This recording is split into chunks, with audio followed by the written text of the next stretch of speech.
Students, कैसे हैं आप। मेरे YouTube चैनल पर फिर से आप लोगों का स्वागत है। एक लंबे ब्रेक के बाद मैं फिर से आपके सामने हाजिर हूँ और आप लोगों के कमेंट्स और मोटिवेशन ने ही मुझे ये लीड करने को इंसिस्ट किया है कि मैं फिर से एक नया सब्जेक्ट, नए वीडियोस, नई क्लासेस और नए बच्चों के सामने प्रेजेंट हूँ। Thank you for keep watching my videos regularly. ठीक है, आज मैं आपके सामने नया सब्जेक्ट शुरू कर रही हूँ, दैट इज बिजनेस ऑर्गेनाइजेशन, व्यवसायिक संगठन। बीकॉम ऑनर्स है, बीकॉम पासकोर्स है, इसमें ये पेपर लगता है और बहुत ही मज़ेदार पेपर है, बहुत ही अच्छा पेपर है। इससे आपको एक नई लर्निंग आएगी। अगर आप कॉमर्स के स्टूडेंट रहे हैं 12th तक, तो आपको ये चीज़ का पता चल चुका होगा कि बिजनेस होता क्या है। देखो, आपने स्कूल स्टूडेंट के रूप में जो भी बिजनेस के बारे में समझा है, बहुत बढ़िया, अच्छा ही समझा होगा। लेकिन मैं क्योंकि जब भी नया पेपर शुरू करती हूँ, नया टॉपिक स्टार्ट करती हूँ, I am always started with the new concept. तो आज शुरू कर रहे हैं हम बिजनेस ऑर्गेनाइजेशन, जिसको व्यवसायिक संगठन हिंदी में कहते हैं। तो मेरा जो तरीका है उसी को कंटिन्यू करते हुए आपको बता रही हूँ कि मैं सबसे पहले अपने सब्जेक्ट टॉपिक को वर्ड्स के हिसाब से बांट देती हूँ। और अगर हम बिजनेस ऑर्गेनाइजेशन सब्जेक्ट की बात कर रहे हैं तो देयर आर टू वर्ड्स, एक बिजनेस है और एक ऑर्गेनाइजेशन है। First of all we have to understand the basic concept of the words. क्या है बिजनेस और किसको कहते हैं हम ऑर्गेनाइजेशन। अगर आपको ये नहीं पता तो बेकार है कि हम बिजनेस ऑर्गेनाइजेशन को पढ़ रहे हैं और समझ रहे हैं। तो आपको सबसे पहले स्टार्ट करते हैं बिजनेस को समझाने से। उससे पहले रिक्वेस्ट, अगर अभी तक आपने मेरे चैनल को सब्सक्राइब नहीं किया है तो सब्सक्राइब तुरंत कर दीजिए और साथ में बेल आइकन को प्रेस करना मत भूलिएगा। नए नए वीडियोस, नए नए क्लासेस और नए नए टॉपिक्स का जो नोटिफिकेशन है आपको अपने कमेंट बॉक्स में दिख जाएगा। Thank you for keep watching my videos regularly. Now we are proceeding. What is business? क्या होता है व्यवसाय। देखो, अगर मैं आपसे एक सिंपल शब्द बोलूं कि मेरे पास एक जमीन है और मैंने उस जमीन को एक व्यक्ति को बेच दिया है 5 लाख रुपए में और उसने मुझे पूरा पेमेंट कर दिया, तो am I doing business? Right or wrong? Just think about it. अगर मैंने एक चीज को बेचा है और एक ने खरीदा है, उसका पेमेंट मुझे मिल गया है, मैंने उसको अपने पेपर्स ट्रांसफर कर दिए हैं ओनरशिप के, तो क्या मैंने ये बिजनेस किया है? नो। अगर आप इसे हाँ सोच रहे हैं तो नहीं, ये बिजनेस नहीं है। तो बिजनेस क्या है? देखो, हमने तो अभी तक यही पढ़ा था कि this is the exchange of money, this is the exchange of ownership. Yes, this is. मगर क्या है एक खास बात जो इसको बिजनेस बनाएगी? मैं तो ये कहूँगी, अगर आप ये समझ रहे थे कि जमीन को बेच करके और मैंने उसका पेमेंट ले लिया है तो ये एक बिजनेस है, तो ये एक बिजनेस नहीं, ये डील है। डील, फिर से ध्यान से सुनना, ये डील है, सौदा कहते हैं हम इसको। सौदा मैंने किया है, लेकिन एज अ बिजनेसमैन मैं सौदा नहीं करती हूँ, मैं सौदे में एक रेगुलरिटी रखती हूँ। यानी I am always selling and purchasing the things, right? If I am doing so, then I can call be a businessman or woman, right? तो अब जरा समझने की कोशिश करते हैं कि बिजनेस की ऐसी कौन सी खासियत है या कौन सी ऐसी कैरेक्टरिस्टिक्स है जिसकी वजह से कोई ट्रांजैक्शन बिजनेस की कैटेगरी में आ जाता है। Otherwise it is only a deal, ये एक डील या सौदा बनकर रह जाता है। तो पहले बिजनेस का मतलब समझेंगे, उसके बाद ऑर्गेनाइजेशन का मतलब समझेंगे, then we will proceed to the business organization. धीरे धीरे आगे बढ़ेंगे, लेकिन बिल्कुल समझते और समझाते हुए और मन को प्रसन्न रखते हुए अपनी क्लास को स्टार्ट करेंगे। Business number 1, this is an economic activity. ये एक आर्थिक गतिविधि है। बिल्कुल, ये एक आर्थिक गतिविधि है। क्यों आर्थिक? इसलिए क्योंकि अर्थ जुड़ा हुआ है और अर्थ का मामला होता है मनी से। अर्थ का मामला है मनी से। Whenever we are doing some transaction, there must be a matter of money.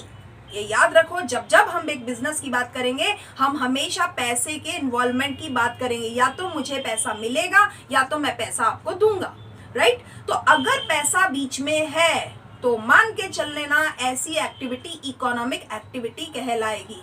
Always the activity which is concerned with the money transaction or the money matter, it is a economic activity. ठीक बात है। तो ये हो गई पहली बात। Number 2, आर्थिक गतिविधि है, ये समझ में आ गया क्योंकि अर्थ से जुड़ी हुई इसमें सारी बात होगी। Number next, regularity. और रेगुलरिटी का मतलब है नियमितता। मैं आपको हिंदी और इंग्लिश दोनों में समझा रही हूँ। All the medium students can be understand the concept with my bilingual style, right. तो अब बात करते हैं रेगुलरिटी का मतलब है नियमितता। आपको अभी मैंने बताया, मैंने एक जमीन बेची है 5 लाख रुपए में, उसने खरीदी है, उसने मुझे पेमेंट कर दिया, मैंने उसे ओनरशिप ट्रांसफर कर दी, लेकिन मैंने वंस इन अ वाइल किया है। ये वंस इन अ वाइल का मतलब है यदा कदा, कभी कभार कोई चीज। मेरे पास घर में एक अलमारी पड़ी थी, मैंने उसे बेच दिया, कबाड़ी को बेच दिया, उसने मुझे पेमेंट कर दिया। क्या मैंने ये बिजनेस किया? नहीं, मैंने बिजनेस नहीं किया। पर हाँ, अगर मैं पुरानी चीजों को बेचने का, खरीदने का काम करता हूँ, then I am a businessman. तो यहाँ ये कहता है नियमितता होना बहुत जरूरी है। अगर नियमित नहीं हो, केवल कभी कभार अगर कोई बात होती है, तो उसे हम बिजनेस कैटेगरी में नहीं डाल सकते। तो ये एक बहुत इंपॉर्टेंट एलिमेंट है जो कि बिजनेस को डिफाइन करता है। नंबर आगे बढ़ते हैं, यहाँ पर प्रोडक्शन होगा। जब जब हम बात करेंगे बिजनेस की, तो प्रोडक्शन मस्ट बी देयर। अब आप कंफ्यूज हो सकते हैं, प्रोडक्शन होगा, ये तो फैक्ट्री में होता है, इंडस्ट्री में होता है, बिजनेस में कोई जरूरी है क्या कि प्रोडक्शन होगा? आप सोच के देखो एक मिनट के लिए, क्या प्रोडक्शन नहीं होगा? होगा। देखो, मैन्युफैक्चरिंग हो चाहे आप प्रोडक्शन हो, वो फैक्ट्री में और इंडस्ट्री में तो होता ही है, बिजनेस में भी तो होता है भाई। गुड्स का होगा चाहे सर्विसेज का होगा। At present what I am giving you, I am giving you a class. तो दिस इज माय प्रोडक्शन। मैं ट्रांसफॉर्म कर रही हूँ अपनी नॉलेज को आपके माइंड तक, and you are getting right things in a right way. आप समझ रहे हैं मेरी बात को? तो what I am doing transaction of my ideas, my knowledge to your minds, and internet is my media, my channel, right? तो इसके माध्यम से अगर मैं प्रोडक्शन कर रही हूँ, एक वीडियो बना रही हूँ और आपके पास पहुंचा रही हूँ, तो ये है मेरा प्रोडक्शन। मेरा आउटपुट क्या निकला? ये निकला कि मेरे नंबर ऑफ वीडियोस कितने हैं। समझ रहे हैं? तो यहाँ पे ये कहता है बिजनेस में हमेशा प्रोडक्शन होगा। वो एक अलग बात है, वो किसी चीज का हो सकता है या फिर वो किसी सेवा का हो सकता है। यहाँ पे एक चीज ध्यान रखनी है, अगर मैं गुड्स की बात करती हूँ तो टेंजिबिलिटी एक वर्ड आएगा, यानी जो चीज देखी जा सके, और सर्विसेज में इनटेंजिबल होता है चीजें। इनटेंजिबल का मतलब है जो दिखाई ना दे, जो पता तो है कि हो रही है लेकिन इनटेंजिबिलिटी है, हैव नो एग्जिस्टेंस। अभी मैं आपको जो एक क्लास दे रही हूँ, इसे आप देख नहीं सकते, पर आप इससे आपको ट्रांसफॉर्मेशन हो रहा है, इससे आपको नॉलेज बढ़ रहा है, इसको आपको कंसेप्ट क्लियर कर रही है चीजें, वो सारी चीज समझ में आएगी। मगर अभी मैं अगर ये मार्कर आपको देता हूँ या देती हूँ, तो ये मैं आपको दिखा सकती हूँ कि ये अभी मेरे पास है, अब आपके पास चला गया, तो ये टेंजिबल है। लेकिन जो सर्विसेज होती हैं वो टेंजिबल नहीं होती है। तो लेकिन प्रोडक्शन तो होता ही है ना, ठीक बात है। अब बात करते हैं एक्सचेंज। हमेशा बिजनेस में एक्सचेंज भी होता है, एक एलिमेंट एक्सचेंज का होता है। एक्सचेंज का मतलब होता है विनिमय। किस चीज का एक्सचेंज होता है? देखो, ओनरशिप और मनी, स्वामित्व का हस्तांतरण भी होगा और मनी का हस्तांतरण भी होगा। If I am a buyer, मान लीजिए कि मैं खरीदार हूँ, अगर मैं खरीदार हूं तो मैं पेमेंट करूंगा और मुझे उसका स्वामित्व मिलेगा। अगर ये मार्कर मैं आपको बेचता हूं, तो इस समय मार्कर मेरे पास है, मैंने कहा जी इसका जो अमाउंट है 15-20 रुपए, जो भी आपने मुझे इसके 20 रुपए दिए, मैंने इसका ओनरशिप आपको दे दिया। अब मेरे पास में पैसा आ गया, आपके पास में इसका पोजीशन और ओनरशिप आ गई। ध्यान दीजिएगा, दो चीज बोली हूं मैं यहाँ पे, पोजीशन और ओनरशिप। अगर आप मेरे सेल्स ऑफ गुड्स एक्ट को देखेंगे तो वहां पे आपको समझ में आएगा कि ओनरशिप और पोजीशन क्या होते हैं। Exchange of ownership and exchange of position, दोनों चीजें होना जरूरी होता है जब भी हम किसी चीज को बेचते हैं या बिजनेस करते हैं। There must be two things, exchange of two things. तो मैंने आपको इसका ओनरशिप दिया है और आपको इसका स्वामित्व के साथ साथ इसका आपको अधिकार भी दिया है। You can use, you can destroy, you can whatever as you want, ठीक है। तो एक्सचेंज में ओनरशिप भी होगी और मनी भी होगी, मनी भी हस्तांतरित होगा। ये एक चीज हो सकती है, देखो कि जिस समय मैंने आपको ओनरशिप दी उसी समय आप मुझे मनी दो, या जिस समय आपने मुझे मनी दिया मैं उसी समय आपको ओनरशिप दूं, ऐसा जरूरी नहीं है। ये डिपेंड करता है किस कंडीशन पर, किस टर्म्स पर हम बिजनेस ट्रांजैक्शन कर रहे हैं, ठीक है। तो ये अलग अलग हो सकता है, उसका टाइम सेम हो जरूरी नहीं होता, ये आप आगे जाकर के पढ़ेंगे। पर्पस, उद्देश्य क्या है? मैं कोई जब अगर बिजनेस करता हूं तो मेरा उद्देश्य क्या है? मेरा उद्देश्य होता है दो, या तो मेरा प्राइम ऑब्जेक्टिव होता है और एक होता है मेरा सेकेंडरी ऑब्जेक्टिव। प्राइम ऑब्जेक्टिव होता है to earn money, to make profit, समझ रहे मेरी बात। अर्न मनी और make profit, this is my prime object, first object है, ये मेरा उद्देश्य है, मुझे या तो पैसा बनाना है या फिर मुझे लाभ कमाना है। एंड सेकेंडरी ऑब्जेक्ट यानी दूसरा जो उद्देश्य अगर मेरा होता है वो होता है मेरे कस्टमर्स का सेटिस्फैक्शन, मेरे ग्राहकों की संतुष्टि, मेरे को मेरे ग्राहक की जरूरतों को पूरा करना है, fulfil the needs of customers, this is my second objective. ठीक है, तो there must be an objective और purpose in a business. Next, human activity. ये कोई जानवर नहीं कर सकते, ये कोई पेड़ पौधे नहीं कर सकते, ये करता है एक व्यक्ति, इंसान। तो ये एक ह्यूमन एक्टिविटी, अगर हम ये कहते हैं this is an economic activity तो this is an also human activity, ये एक मानवीय गतिविधि है। ठीक है, अब आगे परफॉर्मेंस किस चीज की होगी, देखो ये कहता है कि परफॉर्मेंस जो होगी एक तो अंडर लीगल फ्रेमवर्क होगा, इसमें जितना भी काम किया जाता है कानून की अनुपालना के हिसाब से किया जाएगा, जो एक्ट जो लॉ आपको अलाउ करता है, जैसे अलाउ करता है, जिस मेथड से अलाउ करता है, जिन रेगुलेशंस को फॉलो करने की बात करता है उसी को आपको सबको फॉलो करना पड़ेगा, आपको अपनी मर्जी नहीं चलेगी। सिंपल एक एग्जांपल समझ लो, आप एक दुकान लेके बैठे हुए हो और आपको रिटर्न फाइल करना है, तो रिटर्न फाइल करने के लिए भी जो हमारा इनकम टैक्स एक्ट कहता है उसी हिसाब से आपको अपना रिटर्न फाइल करना पड़ेगा, आपकी मर्जी नहीं चलेगी, जिस डेट को दे दिया गया उस लास्ट डेट को आपको मेंशन करते हुए काम करना पड़ेगा। तो यहाँ पे एक बात समझ में आती है कि whenever we are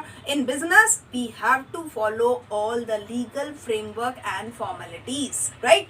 आगे दूसरी बात कहता है there must be an institution, एक संस्था होना बहुत जरूरी है। आप एक बिजनेस करते हो तो आपका एक फर्म का नाम होता है, एक संस्था होती है, एक इंस्टीट्यूशनल आपका बॉडी होता है जिसको आप ये कहते हो ये मेरा बिजनेस है, ये मेरा ऑफिस है, ये मेरा काम धंधे की जगह है। आप समझ रहे? तो there must be an institution.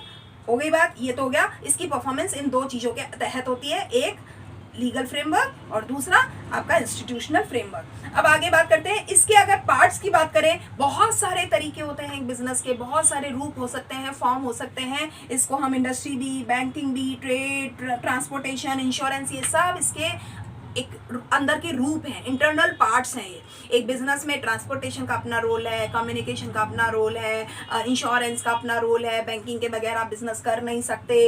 अगर मैं बात कहूँ ट्रेडिंग, तो all the same type of trading transactions are called a same type of business, तो ये वाली चीज़ हो गई। तो इस तरीके की चीज़ें जो है ये इसके पार्ट्स हैं। अब आते हैं, ये तो हो गई सारी मामले बिजनेस के कैरेक्टरिस्टिक्स की, आगे जाके और बताएंगे, पर एक इंट्रो फॉर्म में मैंने आपको बताया, एक भूमिका रूप में बताया कि बिजनेस किसको कहते हैं। अब आते हैं ऑर्गेनाइजेशन, क्या होता है ना ऑर्गेनाइजेशन, संस्था किसको कहते हैं हम। आपने बहुत कुछ पढ़ा होगा संस्था के बारे में कि किसको कहते हैं, संगठन भी कहते हैं इसे हम। तो संगठन क्या है, हम इसको एक वर्ड में कहते हैं, this is a structural relationship. ये एक ऐसा ढांचागत संबंध है जिसके अंदर आप देखो बॉन्डिंग होगी, जिसके अंदर संबंध होंगे, एक मजबूत एक बंधन होगा, किसके बीच में, लोगों के बीच में और उनके प्रयत्नों के बीच में। There is a bonding between persons and their efforts. एक व्यक्ति जब और लोगों के साथ मिल करके कुछ अपनी मेहनत को लगा करके कोई एक संस्था का निर्माण करता है, उसी को हमने संगठन कहा है। ये एक अलग बात है कि संगठन फॉर्मल और इनफॉर्मल दो तरह से हो सकती है, संस्था औपचारिक और अनौपचारिक दोनों तरीके से हो सकती है। इसको मैं आगे बहुत सारी चीज़ें इसमें अगर मैं एक सिंपल वर्ड्स में बताऊं तो अगर मैं कह रही हूँ कि एक मैं फैक्ट्री रन करता हूँ, या एक मैं बिजनेस, या एक मैं दुकान चलाता हूँ, तो वो एक संस्था है। बिल्कुल ऐसे ही जैसे ये हमारा परिवार है वो भी एक संस्था है, हमारी एक कॉलेज है वो भी एक संस्था है, हमारा एक यूनिवर्सिटी है वो भी एक संस्था है, हमारा फ्रेंड सर्किल है वो भी तो एक संस्था है। वो एक अलग चीज है कि हम फॉर्मल रूप में है या इनफॉर्मल रूप में है। ठीक बात है। तो इस तरीके से संस्था क्या होती है, संस्था एक स्ट्रक्चरल रिलेशनशिप को फ्रेम करती है। यहाँ जैसे अभी इस समय हम जब क्लास दे रहे हैं आपको, तो आप मेरे इस नेटवर्क कनेक्शन और यूट्यूब चैनल के जरिए जो जुड़ाव महसूस कर रहे हैं और मेरी बात को सुनकर और समझ रहे हैं चीज़ों को, ये एक रिलेशनशिप मेंटेन करवा रही है। That is the organizational structural relationship. इसमें मैं मेरी मेहनत जो कर रहे हैं इस टॉपिक से रिलेटेड, हमारा उद्देश्य क्या है कि हम अपने स्टूडेंट्स को उनके कॉन्सेप्ट्स को, उनके कंफ्यूजन्स को बिल्कुल तरीके से दूर कर दें और चीज़ों को मजबूत कर दें, उनकी नॉलेज को एनहेंस कर दें। This is the motto. आप समझ रहे हैं, यही तो उद्देश्य है। तो ये एक संस्था जो होती है, जो कॉलेज होता है, ये क्लास जो होती है, उसमें एक टीचर का यही उद्देश्य होता है कि वो अपनी चीज़ों को अपने इस तरीके से प्रेजेंट करे कि अपने स्टूडेंट्स को वो सेटिस्फाई कर सके। तो ये है संस्था। इस तरीके से एक बिजनेस और ऑर्गेनाइजेशन मिल करके एक बिजनेस ऑर्गेनाइजेशन का रूप बनता है, जिसको मैं आगे समझाऊंगी अपने नेक्स्ट वीडियोस में। आज के लिए इतना ही। Thank you for keep watching my videos regularly. Thank you so much.